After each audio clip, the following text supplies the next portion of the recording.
Howdy YouTube folks.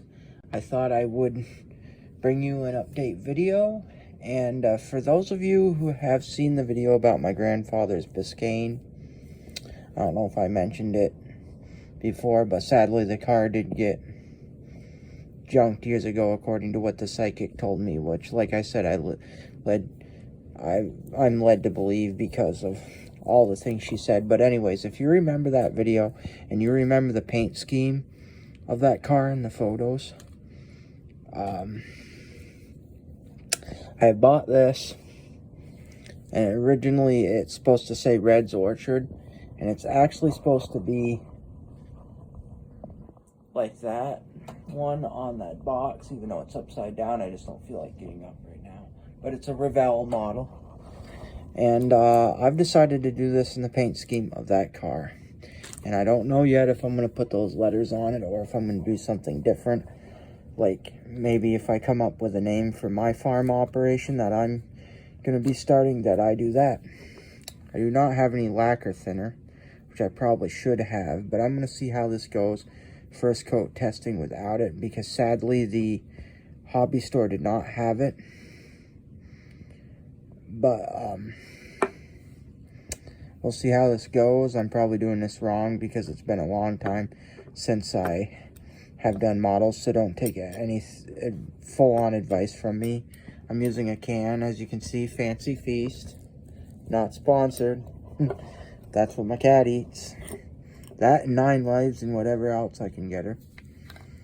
And this is supposed to be white, but obviously, as you can see, it's kind of a yellow. So we'll see what happens here. First dib. I'm guessing it goes on yellow and turns out white. I'm hoping so, because then if not, I'm going to have to redo this. But if you see that picture, it's just the top, and then the bottom half of the doors are not in this color. Well, that's what I'm doing, that two-tone paint scheme that a lot of the old Chevys and Buicks of the day and different cars had.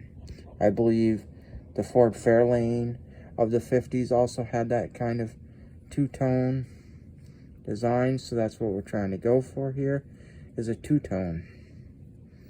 This may come out horribly and I may have to redo it, but remember, this is just the first coat. I think the true way to do this is with spray paint, in my opinion.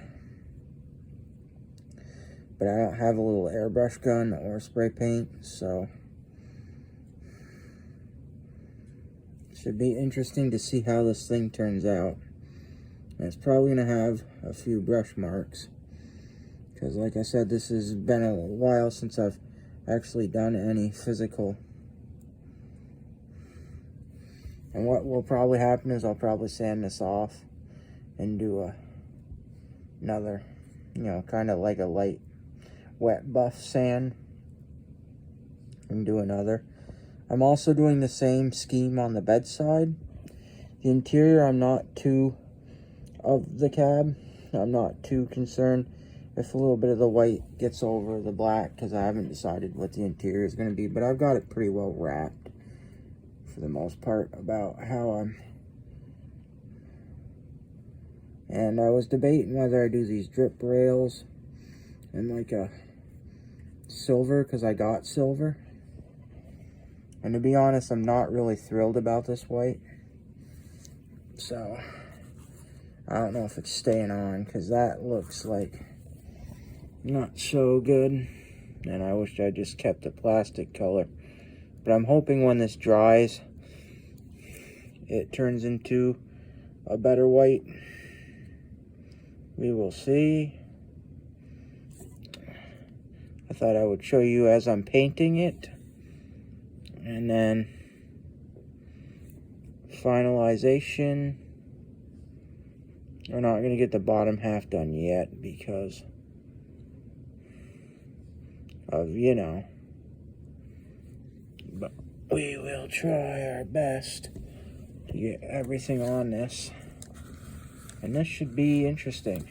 See what it turns out as.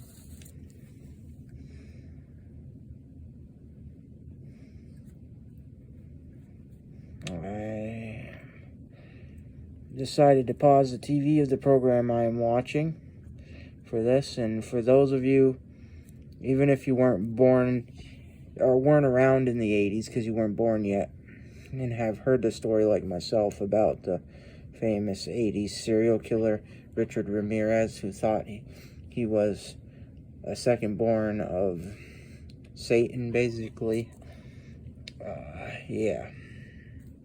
I've been watching that, and it's kind of, I admit it's kind of intriguing to watch some of those, even though I kind of get annoyed by them a little, because it's like, what gives you the right to film someone who's been through tragedies in such ways? But in other ways, it's like documentaries like these that are actually physical documentary programs like you see on TV lead me to believe that these people have reached out because they want their story to be heard. It's just more so the small-time YouTube channels that do it, that are like, you know, I shouldn't say small-time because, you know, they've got a lot of viewers, but you know what I mean, like the non-television program YouTube channels that do it. That kind of bugs me a little, because they're taking other news media and doing it, which is fine, I guess, but that's just my opinion. I mean, I could be wrong in stating that. And because this is my first model in a long time, like I said, there is going to be some brush strokes on this. And this is only the first coat. And to be honest, I'm really not liking it. A whole ton. I don't think this white is what I thought it was. And that might be getting changed. But I'm sure it'd be easy enough to strip it and do it again if I absolutely have to. But the craft store I went to, major letdown. I'm sure they're a chain craft store. I could be wrong. I'm pretty sure they are, and you see them on TV, so I probably don't need to fully keep it a secret. But I feel I'm not trying to down upon them, because this is just one item, so I don't really want to sit there and bash them and name names of the said craft store. But you know, this happens to just be one item I'm not crazy about, so it's not the end of the world for me. So anyways, we'll see how it turns. I'm just kind of experimenting with the cab right now, and so far I'm hoping when this dries it turns into a whiter color, because I'm not really feeling this. It's looking like a yellow, and it's kind of turning out to what I was kind of hoping it wouldn't be. And maybe that's because I didn't put the lacquer thinner in it. But it sucked that they didn't have it there. And that's probably why I should. See, I may have to mix something else to make it a better. Because I am not feeling this, and I'm not seeing the white in this. I might end up going to get spray paint for this and doing it in the summer outside.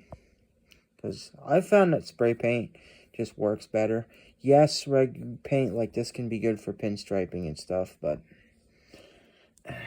I'm trying to make this look good, and I'm not feeling it. So, but I think I'm going to hold off. I was going to do the bed, but I think I'm going to hold off because, as you first bear witness, that is not... I think I'll give you guys an update if it turns white, or however it turns. Actually, I'll give you an update, but for now, I'll leave it at that. I'll definitely give you an update no matter what, but we'll see if it turns white in the update video. I'm gonna say no white to this one. Kind of, like I said, a disappointment. I'm going to have to redo it, I think. But I think I'm going to get spray paints. But like I said, if you saw the video of the Biscayne photos, that's basically what we're trying to do here. Is recreate a memory for me even though it's not an actual model of a Biscayne, but on a model of a pictures I've seen for years and wishing the car was still in existence. And sadly, it is not, as far as I know. And it's something I accept, like I said, but this video is really to that. So it's kind of a tribute to a car, a story. I would love to hear from other YouTubers, maybe about their car stories, and especially ones that impacted them in a special way, like the Biscayne did to me, even though I wasn't around when the Biscayne was owned by my grandparents. Just the story of the Biscayne means a lot to me because of the fact that it led to my mother being with my grandparents and me being born. And I think that's something special that I will always cherish. And so I think that it would be cool to hear other stories like that of profoundness that maybe you heard from your parents and your grandparents, or just stories you had about when you met, whenever you met. So that would be in the cars, because I like to hear stories about cars and trucks, even other vehicles, whatever, because I feel like farm equipment, vehicles, trucks, cars, they all tell a story. They all have a story and a reason. And when I watch videos of like tractor collectors or people like that and stuff, and hear the stories of where the car came from, it makes you wonder what the family was like that originally bought the item. You know, they enjoyed it. When I find vinyl albums, even though I'm not crazy about people plastering their names all over them, it still is kind of cool to me a little bit, because it's like, who owned this album? Imagine how many years of enjoyment they had of this album before they got rid of it. They bought it because they liked it at the time, and how many times they listened to that song over and over again and annoyed family members or something, maybe because they're like, oh, they're listening to that song again, but that memory always sticks with you. And even with the family members later, you know, later they start to say, oh, that memory, da-da-da. You know what I mean? So, like I say, definitely comment below if you can, and as always, if you wouldn't mind liking and also subscribing and hitting that notification bell, that would be great too. But like I say, none of this has to happen. It would just be great with your support. And always, as I always say in every video, keep your heads up, stay strong, all that kind of jazz. Have an excellent time, whatever it is, wherever you are. And remember that you're not alone in this world, and that there's always someone there for you.